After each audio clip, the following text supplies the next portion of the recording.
Hey, what's up everybody? It's Will Curran from Endless Events. It's Whiteboard Wednesday, so we got another one ready for you. And today we're talking about how to build a show flow, also called a cue sheet as well, in case you're looking for that. But when it comes to building a show flow, these can be incredibly critical and incredibly helpful when it comes to larger productions, corporate events, TV, I mean, you name it, almost any event can benefit from having a show flow. And once I kind of explain a little bit about what it is, I think you're going to be here at the end wishing that you had one for your show. So we're going to talk a little bit about what it takes to build this show flow out, what are the different elements, how can you do it all in one video. Are you ready? Because I'm ready.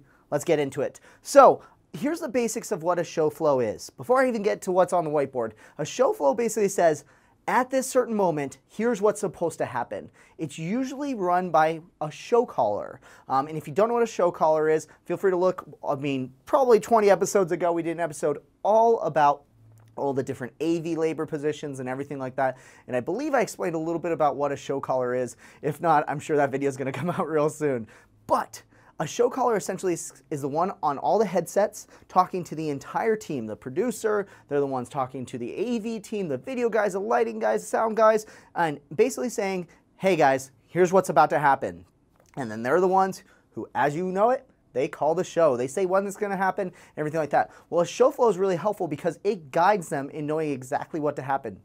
Sure, great show callers are very smart, but they can't memorize all the millions of things that have to happen on the show. So building this out beforehand helps you out greatly for a couple different reasons. And here's one reason why. Makes it easier to remember.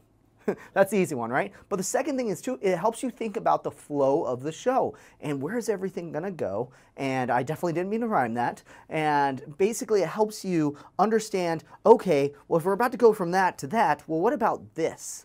Okay, so if the CEO is walking on stage and he needs to grab a mic, oh my gosh, we have to make sure that there's a handheld mic ready for him. Where's that gonna go? All these things like that, and it all gets written into the show floor. These can be extremely complex, but they can also be very, very simple. Ultimately, you get to decide. So I think I've kind of sold you into what a show flow is and why you should have one and why it's gonna make your life easier. So let's talk about how do you build it out and what are the different critical elements that you have. So when it comes to building out a show flow, there's a couple different ways that you can do it. You can do it the old-fashioned way where you write it all out. One of the ways that a lot of people will first build out their first show flows is just a simple Word doc script, essentially, that says, hey, this is what gets said, then this happens, then this happens, then this happens. Very, very similar to like a movie script as you're reading it. However, as you start to do bigger productions, you're going to realize that maybe that you should, you know, add a little bit more simplicity to it, make it a little bit easier to read, because last thing you want to do is show up with a big paper script and be, throwing out each page as everything's going along. So that's where a helpful tool that we all love as planners comes in, known as Excel. Or if you're, in the more 21st century, probably using Google Sheets now at this point as well. A spreadsheet can be really helpful for building this out. And personally, I recommend that you use a spreadsheet for doing this. And you might be thinking to yourself, well, you just said, hey, it's kind of like a script. Why would I use an Excel document for a script? The thing to keep in mind is that the script is separate from the show flow, and the fact that the show flow tends to have more data and information about what else is going on. Not just what's being said by the talent and not just being what's read in the videos and things like that. It's all about everything else that's going on. What's going to happen with the lights, the video, all that sort of stuff. So you got your Excel spreadsheet ready. You got all your different things ready to go. What do you put in this Excel spreadsheet? Well, that's where I finally get to reference the whiteboard. So here's a little quick basic setup. I recommend that you build out your cue sheet or your show flow in a couple different columns. And again, this is all personal preference. Every single show caller, technical director, producer has their own slight way of doing this differently. So feel free to customize it on how you see fit. But here's some critical elements that come in. First thing you have is the number of cues. And you might be thinking to yourself, well, Excel already has all those line items already on the left-hand side. Why would I add a cue number over here on the left-hand column over here? Well, that's super helpful because whenever you're on site and you want to reference something, for example, hey, in cue number 3, what am I supposed to do with the lights? There's nothing about lighting. It makes it a lot easier than saying, hey, third row from the bottom, what goes here? It allows you to really quickly reference the cue numbers on here as well. Also, it helps for organization. For example, a lot of things that I like to do as I grab a microphone, or I grab a marker, I should say, is that I like to add decimals to them as well. So for example, if I already have like a 0 cue on here, I might make this 0 Oh, that marker's all out. Let's grab another one. This might be 0.1, for example. What's great about this is that you can organize it with the 0.1 that, oh, hey, this is part of the larger queue that is 0, but it's a subset. Or, you know, maybe like, for example, this one's 0.1 and this one's 0.2. You're kind of getting the idea. You can organize it really, really quickly. I love numbering my queues that way to make it really easy to say, hey, this is one big queue, but they have little smaller queues inside of them as well. All right, you with me so far? We're getting really technical on this one. The next column that you're going to have is a start time.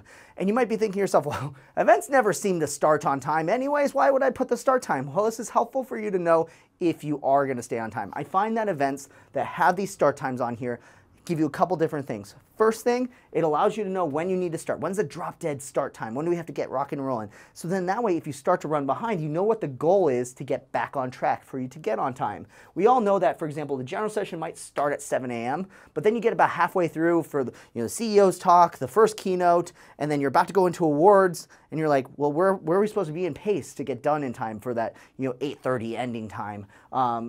This really allows you to see at the little pieces of where you need to be to break it down. So put your start times in here. When should this queue technically start?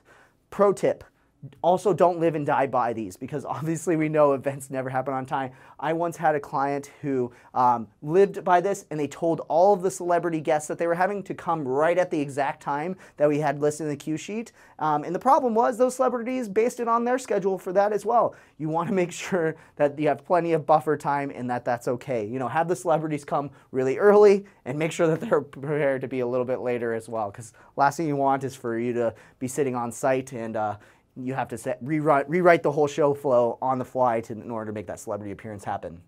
All right, so we got your start time in here, right? The next thing you have is your duration column. This is super duper helpful because, again, we run a lot of shows off of timers. We've all done it before where we put a timer at the edge of the stage and we want to know, hey, when should we be starting this queue? How much time should we have left on this queue? This allows you to put that on there so the show caller or the video guys can put the exact amount of time that you have left on the timer. What's also great about this as well is you can do a really simple calculation. If this one starts at 8:15 and it's supposed to last 45 minutes, quick math, the next queue should start at 9 a.m. Pretty easy, right? It allows you to really keep track simply where you are in the schedule and how much time should you have. It also allows you to, when you're building this out, to realize how long is it going to take you to go through your entire show. I've seen shows where, lots and lots of cues, and they say, yeah, this is totally going to fit in 3 hours. And then you build out all the cues with how long the CEO is supposed to talk for 15 minutes. Then this person's going to talk for 30 minutes. Before you add it all up, it's at 4 hours. And now you got to figure out, okay, where are we going to save time? So it really allows you to build out how long you think everything's going to take, not just a simple, yeah, it's going to take 3 hours, right? It really allows you to get hardcore into the details. All right, next thing that you have on here is a little bit self-explanatory. You have the description, activity, you feel free to put whatever you want in here. Basically, what is the name of this queue that's going to happen in your show flow? So for example, 8:15, that's doors open, and the thing that's supposed to happen when the doors open, we play the watch out video. Pretty simple enough, right? And it basically allows you to have a really quick glance to know at that specific time for cue number 1, what is happening. I also recommend sometimes you give the cue a name and maybe add another column called description that gives a sentence description as far as what is going on stage or something like that. That can work really well. Now we're getting into the juice of it all. So that's pretty simple so far. The next is everything that's going to happen.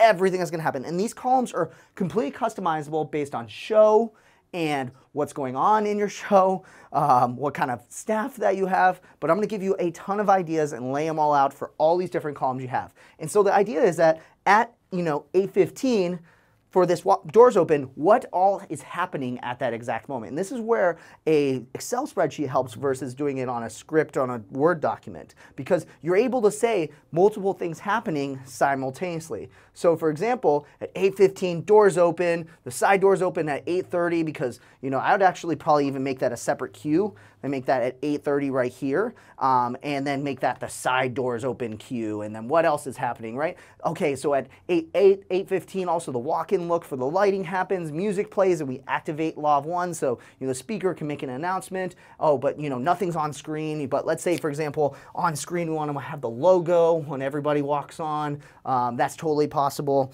You basically are saying that when this happens, all these things happen. Right? You with me so far? So here's all the categories I recommend that you put in your columns. So we have a couple good ones here. For example, staging. So what's happening with the staging? One thing I love to put on here too is maybe instead of just calling it staging, we can do one called talent as well. Where's the talent? What's going on with the talent? Does the CEO have to be standing by? Is he on stage? Are we getting the next keynote backstage at this point? Next category we have in here is lighting. So obviously all the lighting in the room, what's going on. You can describe the colors that you want, the movement that you want. Do you want the lights off? For example, let's say there's a cue number 4 down here and it's playing another video and you want all the lights to turn off. Well, you can write in here, when that video plays, make all the lights off. Pretty easy, right? You also have things like audio on here. Inside of audio, that can be things like the microphone numbers. So then that way the audio engineer knows, hey, mic 1 needs to be on. It can be as simple as saying, hey, there's going to be 2 people on stage, so we need 2 lavalier microphones. It could be saying something like, hey, we're going into Q&A, so make sure the Q&A microphone's ready. Anything related to audio. Then you have screens and content. So it can be about what's going on in the content, logos on stage, any sort of video, PowerPoint, all those sort of things like that. And then this last column that we have in here, before I get into some more additional column ideas, is always have a notes column in here. And this is great because whenever someone exports their version of the show flow and they want to make edits, there's chances are they're going to have their own personal notes they're going to put into this show flow. And that's really helpful because then it allows them to say, get a little bit more technical in it, put reminders for themselves, all that sort of stuff in here. Like I said, additional categories I recommend. Talent is really, really helpful, so you can keep on track of where the talent's supposed to be and everything like that. Staging is really helpful. For example, does there need to be couches on stage? Does there need to be the podium on stage? Is the stage cleared? Other things I love as well is camera. And maybe if you have multiple cameras, even making a column for each camera. So then that way the camera operators can look at this before the show and have an idea of how much, where they should be looking at, what sort of shots are you looking to get, all that sort of stuff. What other stuff have I seen work really, really well?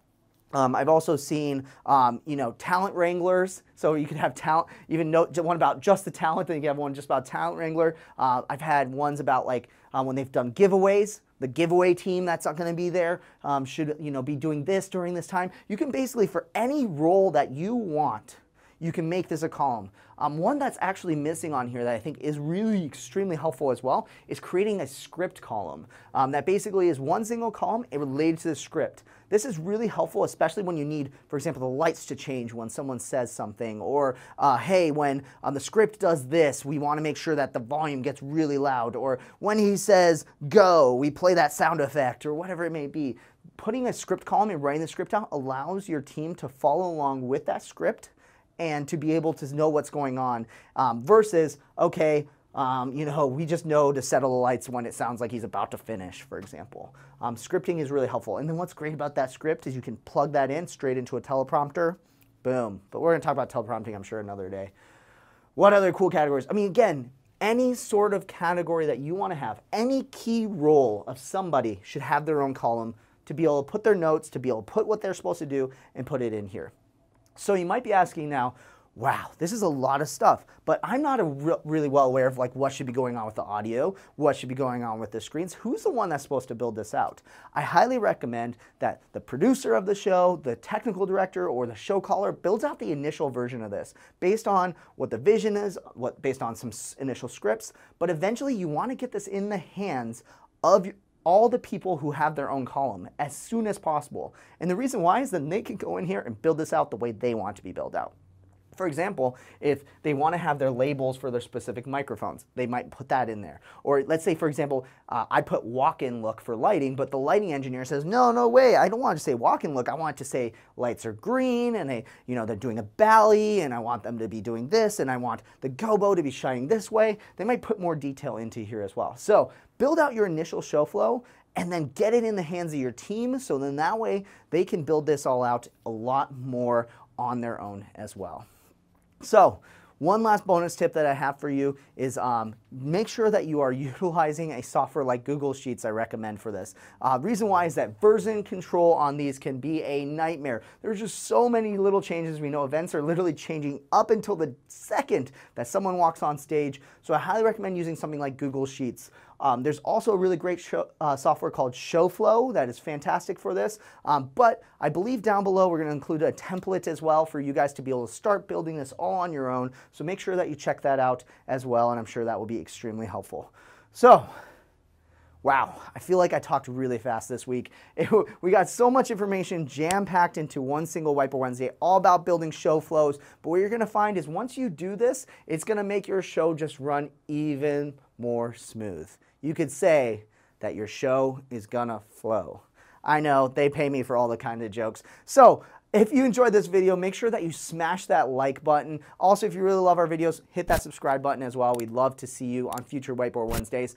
And while you're at it, if you want to leave a comment down below, let me know what is your favorite thing that you love to put on your show flows, or how do you see yourself utilizing this to making your events run smoother? Let us know in the comments down below, and we'd love to hear from you. So that's going to do it for this week's Whiteboard Wednesday. I'm Will Curran. You know how to build a show flow. Now go out there, build your shows, and we'll catch you next week on Whiteboard Wednesday.